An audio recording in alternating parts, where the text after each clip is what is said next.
Squawk Box dan eksklusif untuk Anda dari CNBC. Saya masih bersama dengan Direktur Utama PT Krakatau Steel, Silmi Karim. Kita masih mengulas realisasi kinerja dan potensi ke depan dari bisnis performance Krakatau Steel. Kode emitennya KRAS, KRAS.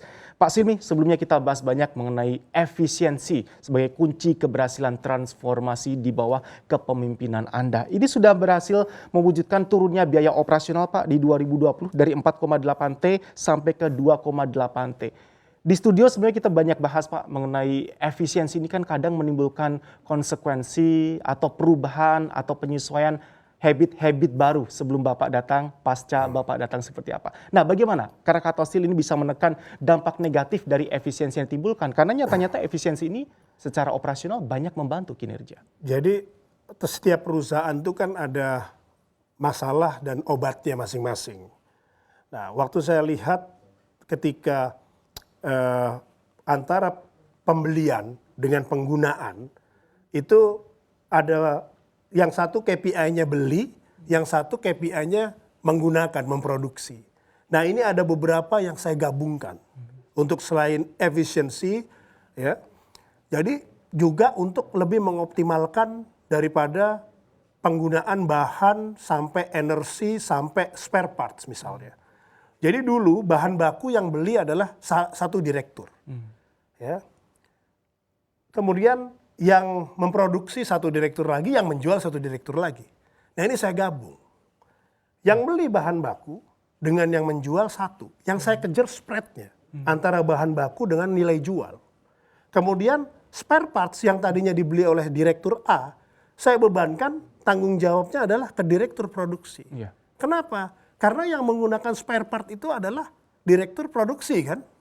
Nah dari situ kita ukur KPI-nya masing-masing. Jadi tidak sesederhana yang saya ceritakan sekarang, tetapi ini harus didukung dengan KPI dan pengawasan. Nah, ketika itu sudah ada, otomatis misalnya kayak direktur produksi mau menggunakan spare part, dia hati-hati, tidak mau asal ganti. Kenapa? Karena semakin banyak yang digunakan, KPI dia semakin anjlok. Semakin banyak mesin yang breakdown, semakin anjlok. Jadi tercipta satu equilibrium gitu. Kalau misalnya kebanyakan spare part ganti, biayanya tinggi kena KPI, kalau terlalu irit nanti mesinnya breakdown kena KPI. Begitu juga penjualan gitu. Oke, misalnya bahan bakunya mahal, anggap kata misalnya. Tapi saya tetap kejar spreadnya. Harus X. Artinya apa? Jual lebih mahal. Ya kan? Nah, kalau dia bisa beli lebih murah, artinya marginnya lebih baik. Ya. Nah, otomatis ini tercipta, kita koordinasi, ya. Dan di sini peran digitalisasi. Kadang-kadang kita latah, digitalisasi itu hanya sebatas layar-layar besar. Tetapi tidak melihat bagaimana secara utuh digitalisasi itu mendukung proses pengambilan keputusan. Terus kemudian bagaimana digitalisasi itu memberikan satu peluang kita untuk melakukan satu optimalisasi atau penghematan atau upaya-upaya yang mendukung kita untuk mengambil keputusan lebih baik lagi. Nah, kontrol EBITDA itu bisa dilakukan ketika proses digitalisasinya optimal. Ya. Bahkan waktu di awal kita juga agak ekstrim. Menargetkan biaya langsung potong 50% di SAP-nya. Jadi kita punya sistem ERP, ya, itu potongannya langsung 50%. Gitu. Sehingga apa?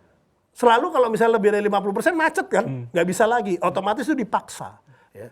Jadi perubahan atau transformasi yang dilakukan itu juga mesti satu didukung oleh trust, ya, kepercayaan daripada lingkungan, ya, ataupun juga di lingkungan itu maksudnya ya anak buah, semua rekan kerja dan lain sebagainya. Kedua adalah supporting digitalisasi. Tanpa adanya digitalisasi nggak mungkin dihitung manual. Ya.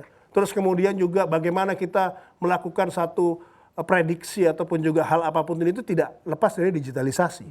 Ya. Informasi, kontrol. Ya. Terus kemudian yang ketiga implementasi. Ya. Semuanya bagus, tidak bisa implementasi, itu juga percuma. Terus kemudian yang keempat adalah bagaimana kita mengkoordinasi. Kebanyakan yang satu udah asik dengan mainannya, yang satu asik dengan mainannya. Nah tugas kita itu bagaimana supaya mereka itu terus kumpul. Bahkan kalau perlu apa? kantor kita di Cilegon itu direksi satu ruangan, nggak ada beda ruangan. Jadi satu ruangan ini ada 6 kursi atau dan 6 meja untuk kita lebih sering berdiskusi ya dan mengoptimalkan bagaimana proses pengambilan keputusan itu sebagai cepat. Karena transformasi itu juga momentum kecepatannya juga harus kita garis bawahi karena ini menyangkut kesuksesannya ke depan. Perubahan cepat dan transformasi rupanya sudah melekat ke karakteristik Anda sebagai pemimpin dari Krakatau Steel ini, Pak. Keekstriman apa lagi yang akan diambil, Pak? Dalam hal yang positif tentu saja, karena terkadang kita perlu hal-hal yang ekstrim untuk mewujudkan perubahan cepat dan transformasi tadi. Di tahun bisnis 2021 yang akan Anda ambil, Pak? 2021 ini yang menarik, kita ada satu subholding. Jadi KRAS itu kan terdiri dari banyak anak perusahaan dan afiliasi. Nah, untuk mengoptimalkan daripada anak-anak perusahaan ini, kan kita ada satu potensi di pelabuhan, di pembangkit listrik, di air, ya, pengelolaan air, kemudian air bersih ya, terus kemudian satu lagi adalah industrial estate. Ini sudah mendapatkan support dari Kementerian BUMN untuk membentuk subholding sarana infrastruktur. Nah, nantinya ini akan masuk beberapa investor, ya, salah satunya adalah yang sudah melakukan NDA dan pembahasan itu INA, Indonesian Sovereign Wealth Fund, yang baru dibentuk oleh pemerintah. Ya.